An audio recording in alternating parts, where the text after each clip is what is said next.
ಹೆಂಡತಿ ಲಕ್ಷ್ಮಿ ಹೇಗಿದ್ದಾಳೆ? ಈಗಲೇ ಏನು ಹೇಳೋಕ್ಕಾಗಲ್ಲ ಅಂತ ಹೇಳಿದ್ನಲ್ಲ. ಅಮೌಂಟ್ ಕಟ್ಟಿದ್ರಾ? ನಿಮ್ಮನ್ನೇ ಕೇಳ್ತಿರೋದು. ಅಮೌಂಟ್ ಕಟ್ಟಿದ್ರಾ? ಇಲ್ಲ ಡಾಕ್ಟ್ರೆ, ಇನ್ನೊಂದು ಅರ್ಧ ಗಂಟೆಲಿ ವ್ಯವಸ್ಥೆ ಆಗೋಗುತ್ತೆ. ಸರಿ ಸರಿ, ಬೇಗ ವ್ಯವಸ್ಥೆ ಮಾಡಿ. ವೆಂಟಿಲೇಟರ್ ಚಾರ್ಜಸ್ಸು ತಕ್ಷಣ ಕಟ್ಟಬೇಕು. ಸರಿ ಡಾಕ್ಟ್ರೆ. ಸರಿ. ಲೇ ಕುಬೇರ, ಏನ್ಲ ಮಾಡೋದು? ಡಾಕ್ಟ್ರು ಈಗಲೇ ದುಡ್ಡು ಕಟ್ಟಿ ಅಂತವ್ರಲ್ಲ. ಕಟ್ಟಿ ಅಂದ್ರೆ ಎಲ್ಲಿಂದ ಕಟ್ಟದಜ್ಜಿ? ಕನಕ ತರ್ಬೇಕಲ್ವಾ? ಗೋವಿಂದ, ಒಂದು ಫೋನ್ ಮಾಡಿ ನೋಡೋ. ಈಗಿನ್ನೂ ಹೋಗಿದ್ದಾರೆ. ಕ್ಯಾಶ್ ಏನು ಮನೇಲಿ ಇಟ್ಕೊಂಡಿರ್ತಾರ? ಆಫೀಸ್ಗೋ ಬ್ಯಾಂಕ್ಗೋ ಹೋಗಿ ತರ್ಬೇಕಲ್ವಾ? ತರ್ತಾರ್ ಬಿಡು. ನಮಗಿಂತ ಹೆಚ್ಚು ಕಾಳಜಿ ಇರೋದು ಕನಕಂಗೆ ಅಲ್ವಾ?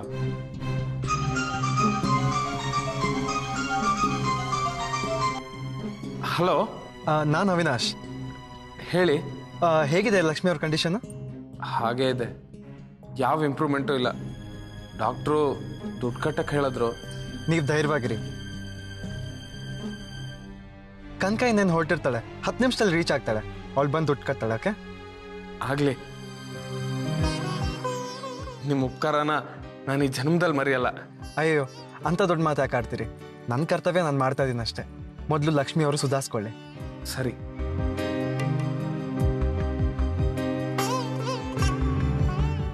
ಮಾ, ಕನಕ ದುಡ್ಡು ತರ್ತಿದ್ದಾಳಂತೆ, ಇನ್ನೇನು ಬಂದ್ಬಿಡ್ತಾಳೆ.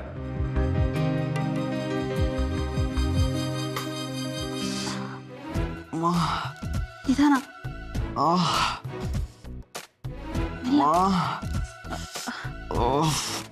ಕೂತ್ಕೊಳ್ಳಿ. ಶ್ರೀಕಾಂತ, ಏನಾಯ್ತು? ಮಂಗ್ನಂಗ್ ಮರ ಹತ್ತಕ್ ಹೋಗಿದ್ಯೇನೋ? ಏನಾಯ್ತು ಶ್ರೀಕಾಂತ್?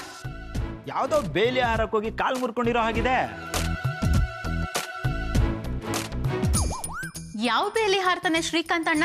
ಅಯ್ಯೋ, ಇವ್ ಲೇಡೀಸ್ ಹಾಸ್ಟೆಲ್ ಕಾಂಪೌಂಡರ್ ಅಭ್ಯಾಸ ಅಲ್ವಾ, ಅದಕ್ಕಾಗನ್ನಪ್ಪ. ಮಾವ, ಸ್ವಲ್ಪ ಸುಮ್ಮನೆ ಇರ್ತೀಯಾ? ಮತ್ತೇನಾಯ್ತು ಅಂತ ನಿಜ ಹೇಳಪ್ಪ. ದಾರಿಲ್ ಬರ್ತಾ ಕಲ್ಲೆಡು ಬಿಟ್ರು. ದಾರಿಲ್ ಕಲ್ಲ? ಬೆಂಗಳೂರಲ್ಲಿ ಯಾವನ್ ದಾರಿ ಕಲ್ಲಿಡ್ತಾನೆ? ಅದು ಅದು ಅದು ಯಾರೋ ಗಾಡಿ ರಿಪೇರಿಗೆ ಅಂತ ರಸ್ತೆಯಲ್ಲಿ ಕಲ್ಲಿಟ್ಟಿದ್ರು, ನೋಡ್ದೆ ಎಡು ಬಿಟ್ಟೆ. ಅಣ್ಣ, ಹುಡುಗಿ ಪಕ್ಕದಲ್ಲಿದ್ರೆ ಏನೂ ಕಾಣಿಸೋಲ್ಲ ಅನ್ನೋದು ನಿಜ ಆಗೋಯ್ತು. ಅಲ್ಲ ಕಣ ಶ್ರೀಕಾಂತ, ಹುಡುಗಿ ಪಕ್ಕದಲ್ಲಿದ್ದಾಗ ಇಡಬಾರ್ದು, ಹೆಂಡತಿ ಪಕ್ಕದಲ್ಲಿದ್ದಾಗ ಹಳೆದನ್ನ ಒದರಬಾರ್ದು ಅನ್ನೋದು ಗೊತ್ತಿಲ್ವಲ್ಲ ನಿನಗೆ? ಪಾಪ, ಅವ್ನ್ ಮೊದ್ಲೇ ನೋವು ಅಂತ ಹೇಳ್ತಿದ್ದಾನೆ. ನಿಮ್ ಹಿಂಸೆ ಬೇರೆ.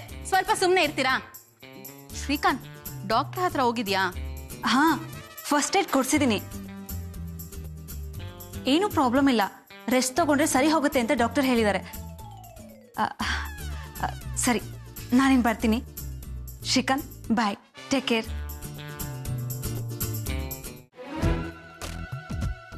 ಕಾಲ್ ಗೇಟ್ ಆಗಿದ್ದಕ್ಕೆ ಐ ಆಮ್ ವೆರಿ ಸಾರಿ. ಇನ್ಯಾವತ್ತೂ ತೆಂಗಿನ ಮರ ಹತ್ತಿ ಎಳ್ನೀರು ಕಿತ್ಕೊಡಿ ಅಂತ ನಾನು ಕೇಳಲ್ಲ.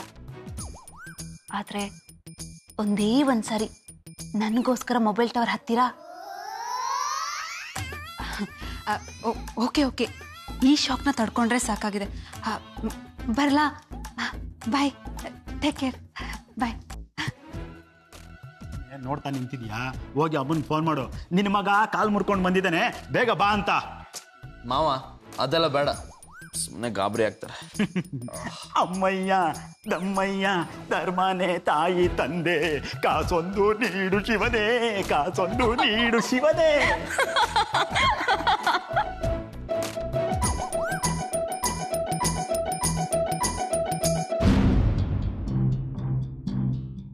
ಲೇ ಕುಬೇರ, ಇದೇನ್ಲಾ? ಕನಕ ಏಟೊತ್ತಾದ್ರೂ ದುಡ್ಡು ತರಲೇ ಇಲ್ಲ. ಏನ್ ತೊಂದರೆ ಆಗಿದ್ಯೋ ಏನೋ.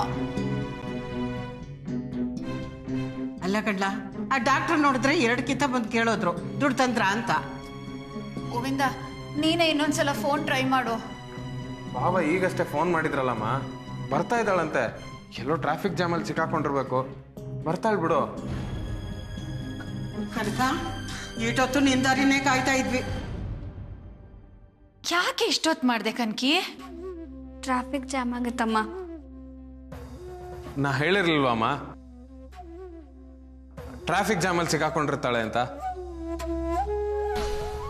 ಅದಕ್ಕೆ ಹೇಗಿದ್ದಾರೆ? ಡಾಕ್ಟರ್ ಏನಾದರೂ ಹೇಳಿದ್ರಾ? ಡಾಕ್ಟ್ರು ಲಕ್ಷ್ಮಿ ಬಗ್ಗೆ ಏನೂ ಹೇಳಲಿಲ್ಲ. 2 ಕಿತ ಬಂದು ದುಡ್ಡು ಕಟ್ಟಿದ್ರ ಅಂತ ಕೇಳೋದ್ರು.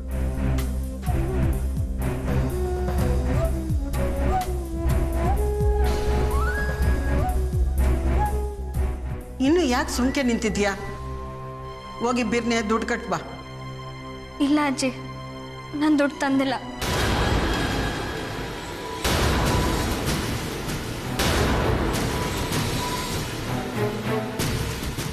ಅಯ್ಯೋ ಶಿವನೇ, ದುಡ್ಡು ತಂದಿಲ್ವಾ? ಹಂಗಾದ್ರೆ ಆಸ್ಪತ್ರೆಗೆ ಏನವ ಕಟ್ಟೋದು? ಡಾಕ್ಟರ್ ನೋಡಿದ್ರೆ ಇನ್ನೂ ದುಡ್ಡು ಕಟ್ಟಿಲ್ವಾ ಅಂತ ಕೇಳ್ತಾವ್ರೆ. ಅದು ರೆಡಿ ಕ್ಯಾಶ್ ಇರಲಿಲ್ಲ, ಅದಕ್ಕೆ ಚೆಕ್ ಮಾಡಿಸಿ ಸೈನ್ ಮಾಡಿ ಕೊಟ್ಟು ಕಳ್ಸಿದ್ದೀನಿ. ಮ್ಯಾನೇಜರ್ ತಂದು ಕೊಡ್ತಾರೆ. ಒಂದು ಅರ್ಧ ಗಂಟೆ ಲೇಟ್ ಆಗ್ಬೋದು. ಪರವಾಗಿಲ್ಲ ಬಿಡು ಕನಕ, ಅರ್ಧ ಗಂಟೆ ತಾನೇ ಕಾದ್ರಾಯ್ತು. ಇನ್ನು ಅರ್ಧ ಗಂಟೆಲಿ ದುಡ್ಡು ಬಂದ್ಬಿಡುತ್ತೆ ತಾನೇ? ಹೂನಮ್ಮ, ದುಡ್ಡು ಬಂದ್ಬಿಡತ್ತೆ. ನೀವು ಯಾರೂ ಗಾಬರಿ ಆಗೋದು ಬೇಡ. ನಾನು ಡಾಕ್ಟ್ರ್ ಹತ್ರ ಮಾತಾಡ್ತೀನಿ.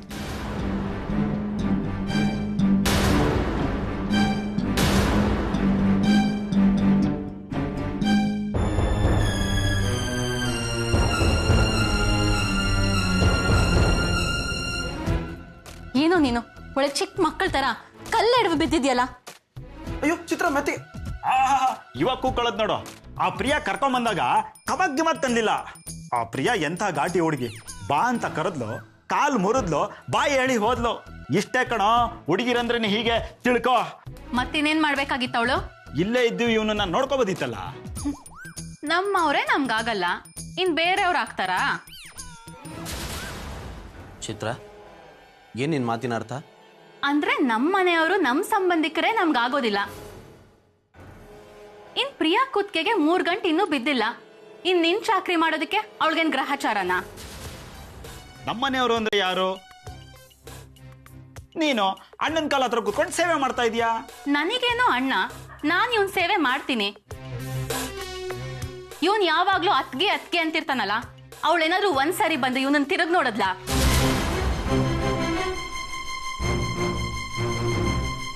ಹೌದು ಕಣೋ, ನೀನ್ ಕಾಲ್ ಮುರ್ಕೊಂಡು ಬಿದ್ದಿದ್ಯಾ, ನಿಮ್ಮ ಅತ್ತೆ ನಿನ್ನನ್ನ ಕ್ಯಾರೆ ಅಂದಿಲ್ಲ. ನೀನ್ ಮಾತ್ರ ಆ ಕನ್ಕನ್ಗೆ ಜೀ ಹುಜೂರ್ ಅನ್ನೋ ತರ ಆಡ್ತೀಯ. ಅವಳು ಹೇಳಿದ್ದೆ ವೇದವಾಕ್ಯ, ನೀಡಿದ್ದೆ ಪಂಚಾಮೃತ, ಬಡಿಸಿದ್ದೆ ನೈವೇದ್ಯ. ಎಷ್ಟೇನಾ ನಿಮ್ಮ ಅತ್ತಿಗೆಗೆ ನಿನ್ ಮೇಲಿರೋ ಅಕ್ರೆ? ನಾವ್ ಹೇಳಿದ್ರೆ ಮದ್ವೆನೇ ಬೇಡ, ಬ್ರಹ್ಮಚಾರಿಯಾಗೆ ಇರ್ತೀನಿ ಅಂತೆಲ್ಲ ಹೇಳ್ತಿದ್ದೆ. ಅದೇ ಆ ಕನಕ ಹೇಳಿದ ತಕ್ಷಣ ತುಟ್ಟಿಕ್ ಪಿಟ್ಟಿಕ್ ಒಪ್ಕೊಂಡಿದ್ಯಲ್ಲ. ಅಟ್ಲೀಸ್ಟ್ ನಿನ್ಗಿರೋ ಪ್ರೀತಿ ಗೌರವದಲ್ಲಿ ಅವಳಿಗೆ 1% ಇಲ್ವಲ್ಲೋ? ನೀನ್ ಅವಳ ಮೇಲೆ ಇಟ್ಟಿರೋ ಅಭಿಮಾನಕ್ಕೆ ಅವಳೇ ಬಂದು ನಿನ್ನ ಆಸ್ಪತ್ರೆ ಕರ್ಕೊಂಡು ಹೋಗ್ಬೋದಾಗಿತ್ತಲ್ಲ. ಹಾಳಾಗೋಗ್ಲಪ್ಪ, ಬರಕ್ಕಾಗಿಲ್ಲ ಅಂದ್ಕೋ, ಅಟ್ಲೀಸ್ಟ್ ಒಂದ್ ಫೋನ್ ಮಾಡಾದ್ರೂ ವಿಚಾರಿಸ್ಬೋದಾಗಿತ್ತಲ್ಲ. ಕರೆನ್ಸಿಗೇನ್ ದರಿದ್ರನಾ? ದರಿದ್ರ ಬಂದಿರೋದು ಕರೆನ್ಸಿಗಲ್ಲ, ಪ್ರೀತಿ ವಿಶ್ವಾಸಕ್ಕೆ. ಇವನ್ ಸುಮ್ನೆ ಅವಳ ತಾಳಕ್ಕೆ ಕುಣಿತಾನಷ್ಟೇ. ಅವಳಿಗೆ ಮೈದುನ ಅನ್ನೋ ಪ್ರೀತಿ ಇದ್ದಿದ್ರೆ ಬೇಲ್ ಕೊಟ್ಟು ಬಿಡಿಸ್ತಾ ಇದ್ಲು. ಬಿಡಿಸಿದ್ಲಾ? ಬಿಡಿಸ್ತಿಲ್ಲ. ಪ್ರಿಯಾನ ಮದುವೆ ಮಾಡ್ಕೊಳ್ಳೋದಕ್ಕೆ ಇವನ್ನ ಒಪ್ಸಿದ್ನಲ್ಲ ಅನ್ನೋ ದೊಡ್ಡಸ್ಕೆ ಬೇರೆ, ಅದಕ್ಕೆ ಬರ್ಲಿಲ್ಲ. ಸೇವೆ ಮಾಡಿದ್ ಸಾಕು, ಎದ್ಬಾ ಹೋಗೋಣ.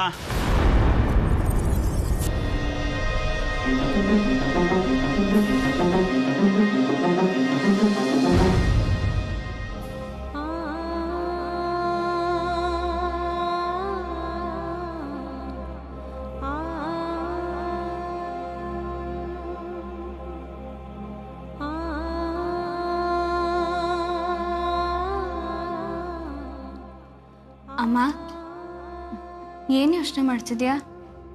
ಏನಿಲ್ಲ ಕಣೆ ಕನ್ಕಿ. ಅಜ್ಜಿ ಅಣ್ಣ ಎಲ್ಲಿ? ಅತ್ತೆ ಒಂದು ತುತ್ತು ಅನ್ನನೂ ತಿಂದಿರ್ಲಿಲ್ಲ. ಪಾಪ ವಯಸ್ಸಾದ ಜೀವ, ಏನಾದರೂ ತಿನ್ಸ್ಕೊಂಡ್ ಬಾ ಅಂತ ನಾನೇ ಗೋವಿಂದಂಗೆ ಹೇಳಿ ಕಳಿಸ್ದೆ. ಒಳ್ಳೇದಾಯ್ತು, ನೀನು ಹೋಗಿ ಊಟ ಮಾಡ್ಕೊಂಡು ಬರ್ಬೇಕಾಗಿತ್ತು. ನನ್ನ ಗಂಟ್ಲಲ್ಲಿ ಅನ್ನ ಹೇಗೆ ಇಳಿಯತ್ತೆ ಕನ್ಕಿ? ನೋಡೆ, ನಮ್ಮ ಲಕ್ಷ್ಮಿ ಎಂಥ ದುರಂತ ತಂದ್ಕೊಂಡ್ಬಿಟ್ಲು. ಇಲ್ಲ ಇಲ್ಲ, ಇದು ಅವಳು ತಂದ್ಕೊಂಡಿದ್ದಲ್ಲ, ನಾನೇ ಮಾಡಿದ್ದು. ಅಮ್ಮ, ನಾನು ನೋಡ್ತಾನೆ ಇದ್ದೀನಿ, ಪದೇ ಪದೇ ಅದಕ್ಕೆ ವಿಷ ಕುಡಿಯೋದಕ್ಕೆ ನಾನೇ ಕಾರಣ ಅಂತಿದ್ಯಲ್ಲ. ಅಂಥದ್ದು ನೀನು ಏನು ಮಾಡಿದೆ? ನಮ್ಮ ಲಕ್ಷ್ಮಿ ತವ್ರ ಮನೆಯಿಂದ ಬರುವಾಗ ಗೆಲ್ಲುವಾಗೇ ಇದ್ಲು ಕಣೆ ಕನ್ಕಿ. ಆದರೂ ತನ್ನ ಮಗು ಹೊರಟೋಯ್ತಲ್ಲ, ಇನ್ಯಾವತ್ತೂ ತನಗೆ ಮಕ್ಕಳಾಗೋದೇ ಇಲ್ವಲ್ಲ ಅನ್ನೋ ಕೊರಗು ಅವಳನ್ನು ಕಾಡ್ತಾನೆ ಇತ್ತು. ಕೆಲವು ಸಲ ಕಣ್ಣೀರು ಹಾಕೊಳ್ಳೋಳು, ಆಮೇಲೆ ತನಗೆ ತಾನೇ ಸಮಾಧಾನ ಮಾಡ್ಕೊಳ್ಳೋಳು. ನಾವಂತೂ ಅವಳೊಬ್ಳೇ ಇರೋಕೆ ಬಿಡ್ತಿರ್ಲಿಲ್ಲ ಕಣೆ. ಸರಿ, ಆಮೇಲೆ ನಿಮ್ ಚಿಕ್ಕಮ್ಮನೂ ಅವಳ ನಾದ್ನಿನೂ ಬೆಂಗಳೂರಿಗೆ ಬಂದಿದ್ರಂತೆ. ನನಗೆ ತವ್ರ ಮನೆ ವ್ಯಾಮೋಹ. ಸರಿ 2 ದಿವಸ ಮನೆಗೆ ಬಂದು ಇದ್ದು ಹೋಗಿ ಅಂತ ಕರೆದೆ. ಅದೇ ದೊಡ್ಡ ತಪ್ಪಾಗಿ ಹೋಯ್ತು ಕಣೆ.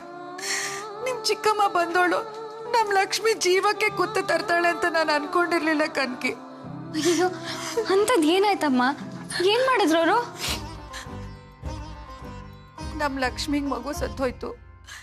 ಇನ್ಯಾವತ್ತೂ ಅವಳಿಗೆ ಮಕ್ಕಳಾಗಲ್ಲ ಅನ್ನೋ ವಿಷಯ ನಿಮ್ ಚಿಕ್ಕಮ್ಮಂಗೆ ಗೊತ್ತಾಗಿದೆ. ಅವಳು ಮೊದಲು ಸಮಾಧಾನ ಮಾಡೋ ತರ ನಾಟಕ ಮಾಡ್ತಿದ್ಲು. ಆಮೇಲೆ ಒಂದು ದೊಡ್ಡ ಪಿತೂರಿನೇ ಶುರು ಮಾಡ್ಬಿಟ್ಲು ಕಣೆ. ಪಿತೂರಿನ? ಏನ್ ಹೇಳ್ತಿದ್ಯಮ್ಮ ನೀನು? ಹೌದು ಕಣೆ ಕನ್ಕಿ.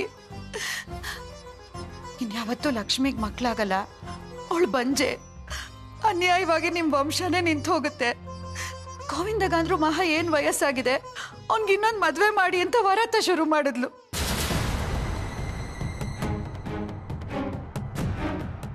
ಲಕ್ಷ್ಮಿಗೆ ಈ ವಿಷಯ ಎಲ್ಲ ಕಿವಿಗೆ ಬಿದ್ದಿದೆ. ತಾನ್ ಬದುಕಿದ್ರೆ ಗೋವಿಂದಂಗೆ ಇನ್ನೊಂದು ಮದ್ವೆ ಮಾಡಕ್ಕಾಗಲ್ಲ, ತನ್ನಿಂದಾನು ಈ ವಂಶ ಬೆಳೆಯಲ್ಲ. ಇನ್ ಬದುಕಿದ್ದೇನ್ ಪ್ರಯೋಜನ? ಗೋವಿಂದನಾದ್ರೂ ಚೆನ್ನಾಗಿರ್ಲಿ ಅಂತ ವಿಷ ಕುಡ್ದ್ಬಿಟ್ಟಿದ್ದಾಳೆ ಕಡೆ.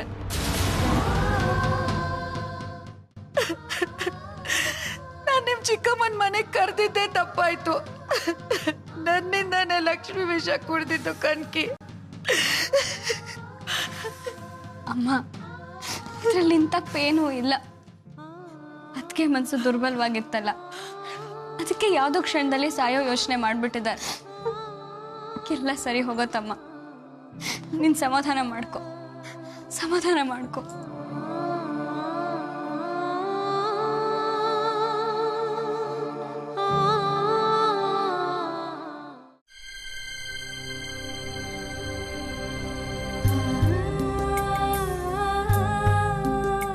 ಕನಕ, ಏನಿಷ್ಟೊತ್ತು?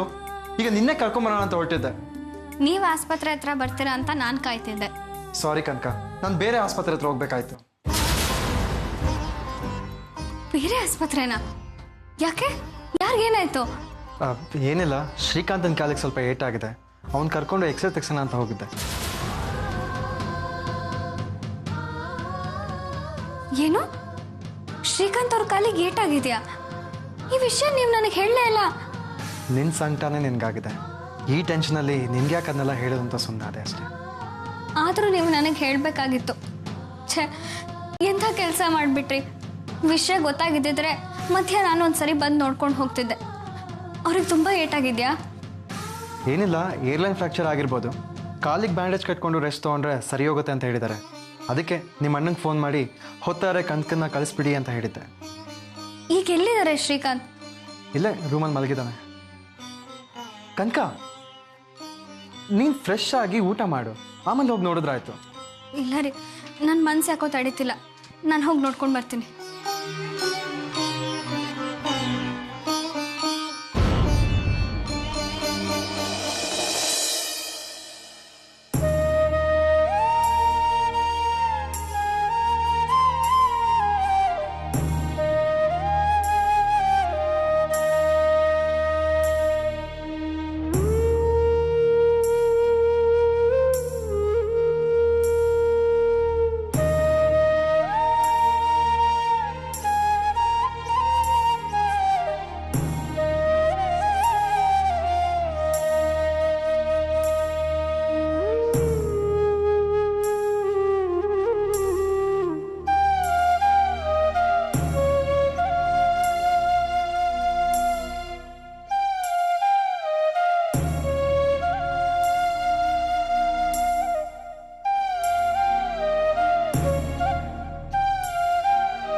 ಏನು ಎಚ್ಚರವಾಗಿದ್ನಾ? ಇಲ್ಲ ರೀ, ಚೆನ್ನಾಗಿ ನಿದ್ದೆ ಮಾಡ್ತಿದ್ರು. ಪೇನ್ ಕಿಲ್ಲರ್ಸ್ ಕೊಟ್ಟಿದ್ದಾರೆ, ಆರಾಮಾಗಿದ್ದಾನೆ ಬಿಡು. ಅವನ ಬಗ್ಗೆ ಅಷ್ಟು ಯೋಚನೆ ಮಾಡೋ ಅಗತ್ಯ ಇಲ್ಲ. ನಿಮ್ಮ ಅತ್ತಿಗೆ ಹೇಗಿದ್ದಾರೆ? ಪ್ರಜ್ಞೆ ಬಂತಾ? ಇಲ್ಲ ರೀ, ಈಗಾಗಲೇ 24 ಗಂಟೆ ಕಳೆದು ಹೋಯಿತು. ಡಾಕ್ಟ್ರು ಕೊಟ್ಟಿರೋ ಟೈಮಲ್ಲಿ ಇನ್ನೂ 24 ಗಂಟೆ ಅಷ್ಟೇ ಬಾಕಿ ಇರೋದು. ಏನಾಗುತ್ತೋ ಏನೋ ಅಂತ ಜೀವ ಹೊಡ್ಕೋತಿದೆ. ಧೈರ್ಯವಾಗಿರೋ ಕನಕ, ಅವರು ಪ್ರಾಣಾಪಾಯದಿಂದ ಪಾರಾಗ್ತಾರೆ. ಎಷ್ಟು ದುಡ್ಡು ಖರ್ಚಾದ್ರೂ ಪರವಾಗಿಲ್ಲ, ನಾವೇ ಮುಂದೆ ನಿಂತು ಟ್ರೀಟ್ಮೆಂಟ್ ಕೊಡ್ಸೋಣ. ನೀವೇನೇ ಹೇಳಿ, ನಾಚಿಕೆ ಮಾನ ಮರ್ಯಾದೆ ಇರೋಳಾಗಿದ್ದಿದ್ರೆ ಅದಕ್ಕೆ ಸತ್ರೆ ಸಾಯ್ಲಿ ಅಂತ ಒಂದ್ ಬಿಡಿಗಾಸು ಮುಟ್ತಿರ್ಲಿಲ್ಲ. ಇವಳಾಗೋ ಹತ್ಕೆ ನಾಚಿಕೆಗೆಟ್ಟು ಚೆಕ್ ಬರ್ಕೊಂಡು ತಗೊಂಡು ಹೋಗ್ತಿದ್ದಾಳೆ. ಥೂ, ಬಂಡು ಜನ್ಮ. ಏನು ಯೋಚನೆ ಮಾಡ್ತಿದ್ದೆ ಕನಕ? ಏ ಕನಕ, ಯಾಕೆ ಕಣ್ಣೀರಾಗ್ತಿದ್ಯಾ? ಏನಾಯ್ತು? ಏನಿಲ್ಲ ರೀ, ಖುಷಿಗೆ. ಕಷ್ಟ ಸುಖಕ್ಕೆ ಮಿಡಿಯೋ ಇಂಥ ಸಂಗಾತಿ ಎಷ್ಟು ಚೆನ್ನಾಗಿ ಸಿಗ್ತಾರೆ. ನಾನು ನಿಜಕ್ಕೂ ಪುಣ್ಯವಂತೆ. ನಡಿ ಕನಕ, ತುಂಬ ಹೊತ್ತಾಗಿದೆ. ನೀನು ಫ್ರೆಶ್ ಆಗಿ ಬಾ, ನಾನೇ ಊಟ ಬಡಿಸ್ತೇನೆ.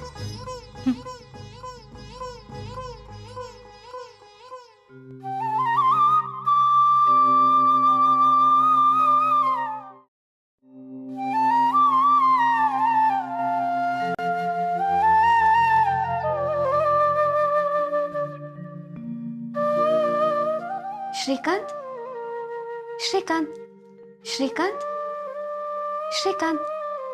Good morning. Good morning. ತಗೊಳ್ಳಿ, ಕಾಫಿ ಕುಡೀರಿ. ನೀವೇ ಕಾಫಿ ತರಕ್ಕೆ ಹೋದ್ರಿ? ಅಲ್ಲಿಟ್ಟು ಹೋಗಿ. ಯಾಕೆ ನಾನು ತರಬಾರ್ದಾ? ನೀವು ಕಾಫಿ ಕುಡಿದ್ರೇ ನಾನು ಇಲ್ಲಿಂದ ಹೋಗೋದು. ತಗೊಳ್ಳಿ, ಕಾಫಿ ಕುಡೀರಿ.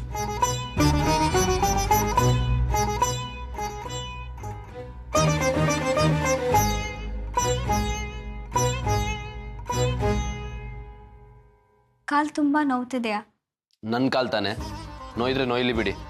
ಯಾಕೆ ನನ್ನ ಮೇಲೆ ಬೇಜಾರಾ ಶ್ರೀಕಾಂತ್? ಸಾರಿ ಶ್ರೀಕಾಂತ್, ನಾನು ತುಂಬ ಒತ್ತಡದಲ್ಲಿದ್ದೆ. ನಿಮಗೆ ಹೀಗಾಗಿದೆ ಅಂತ ನನಗೆ ಗೊತ್ತಿರಲಿಲ್ಲ. ನಿಮ್ಮ ಅಣ್ಣನೂ ನನಗೊಂದು ಮಾತು ಹೇಳಿಲ್ಲ. ನನಗೆ ಗೊತ್ತಾಗುತ್ತಿದ್ರೆ ನಾನು ಬಂದು ನಿಮ್ಮನ್ನು ನೋಡ್ತಿದ್ದೆ. ಇದ್ಯಾವ ಮಹಾ ಬಿಡಿ, ನನ್ನ ಕಾಲೇನು ಮುರಿದಿಲ್ವಲ್ಲ. ನೀವು ಓಡ್ ಬಂದು ಆಂಬುಲೆನ್ಸ್ ತೊಗೊಂಡು ಬಂದು ನಾನು ಆಸ್ಪತ್ರೆಗೆ ಸೇರ್ಸೋಕ್ಕೆ. ಹಾಗಲ್ಲ ಶ್ರೀಕಾಂತ್, ನೋವು ನೋವೇ, ಅದಕ್ಕೆ ಕಾಲು ಮುರಿಬೇಕು ಅಂತಾನೇ ಇಲ್ಲ. ಆ ಸಮಯದಲ್ಲಿ ಸ್ಪಂದಿಸೋದು ಮುಖ್ಯ. ನಮ್ಮ ಅದಕ್ಕೆ ಸಾವು ಬದುಕಿನ ಮಧ್ಯೆ ಹೋರಾಡ್ತಿದ್ದಾರೆ. ಅವ್ರು ಉಳಿತಾರೋ ಇಲ್ವೋ ಅಂತಾನೂ ಗೊತ್ತಿಲ್ಲ. ಇವತ್ತು ಸಂಜೆ ಹೊತ್ತಿಗೆ ಗೊತ್ತಾಗತ್ತೆ. ನಾನು ಬರೋ ಸ್ಥಿತಿಲಿ ಇರಲಿಲ್ಲ ಶ್ರೀಕಾಂತ್. ಆದರೂ ನಿಮಗೆ ಹೀಗಾಗಿದೆ ಅಂತ ಗೊತ್ತಾಗಿದ್ದಿದ್ರೆ ನಾನು ಬಂದು ನಿಮ್ಮನ್ನು ನೋಡ್ಕೊಂಡು ವಾಪಸ್ ಹೋಗ್ತಿದ್ದೆ. ಪರವಾಗಿಲ್ಲ ಬಿಡಿ. ಈಗ ನೀವು ಬಂದು ನಾನು ನೋಡಿ ಉಪಚರಿಸಿಲ್ಲ ಅಂತ ಯಾರು ದೂರಿದ್ದಾರೆ? ನೀವು ದೂರಿದ್ದೀರ ಅಂತ ನಾನು ಹೇಳ್ತಿಲ್ಲ ಶ್ರೀಕಾಂತ್. ಒಂದು ಮನೆ ಅಂದಮೇಲೆ ಒಬ್ರು ನೋವು ನಲಿವಿಗೆ ಎಲ್ಲರೂ ಭಾಗಿಯಾಗಬೇಕು. ಆಗಲೇ ಭದ್ರತೆಯ ತೃಪ್ತಿ ಬರೋದು. ನಾನು ನಿಮ್ಮ ಮತ್ತಿಗೆ ನಿಮ್ಮ ಕಷ್ಟ ಸುಖ ವಿಚಾರಿಸ್ಬೇಕಾದ್ದು ನನ್ನ ಕರ್ತವ್ಯ. ಈಗ ಅದರಲ್ಲಿ ಲೋಪ ಆಗಿದೆ. ಅದಕ್ಕೋಸ್ಕರ ನನಗೂ ತುಂಬ ಬೇಜಾರಾಗಿದೆ ಶ್ರೀಕಾಂತ್. ಖುಷಿಗಿಂತ ನೋವಿಗೆ ಸ್ಪಂದಿಸೋದು ಮುಖ್ಯ. ಹಾಗೆ ನೋವಿಗಿಂತ ಸಾವಿಗೆ ಸ್ಪಂದಿಸೋದು ಮುಖ್ಯ. ನಾನು ನಮ್ಮ ಅತ್ತಿಗೆ ಯೋಚನೆಯಲ್ಲಿ ಮನೆ ಕಡೆ ಏನಾಗ್ತದೆ ಅನ್ನೋದನ್ನೇ ಮರ್ತ್ಬಿಟ್ಟಿದ್ದೆ. ಯಾರು ನಮಗೆ ಸ್ಪಂದಿಸ್ತಾರೋ ಬಿಡ್ತಾರೋ, ಆದರೆ ನಾನಂತೂ ಎಲ್ಲರ ನೋವಿಗೂ ಸ್ಪಂದಿಸ್ತೀನಿ ಶ್ರೀಕಾಂತ್. ಆಸ್ಪತ್ರೆಯಲ್ಲಿ ನಾನು ಒಬ್ಬಂಟೆ. ಅಜ್ಜಿಗೆ ವಯಸ್ಸಾಗಿದೆ. ಅಣ್ಣ ಜೀವನದ ಭರವಸೆನೆ ಕಳ್ಕೊಂಡು ತಲೆ ಮೇಲೆ ಕೈ ಹೊತ್ತು ಕೂತಿದ್ದಾನೆ. ಅವಿನಾಶ್ ಬಂದು ಹೋಗ್ತಿರ್ತಾರೆ. ಎಲ್ಲ ನಿರ್ಧಾರಗಳನ್ನ ನಾನೇ ಮಾಡಬೇಕು. ಮೆಡಿಸಿನ್ಸ್ ತರಬೇಕು, ಊಟ ತಂದು ಕೊಡಬೇಕು, ಪೊಲೀಸ್ನವ್ರ ಕಾಟ ಬೇರೆ.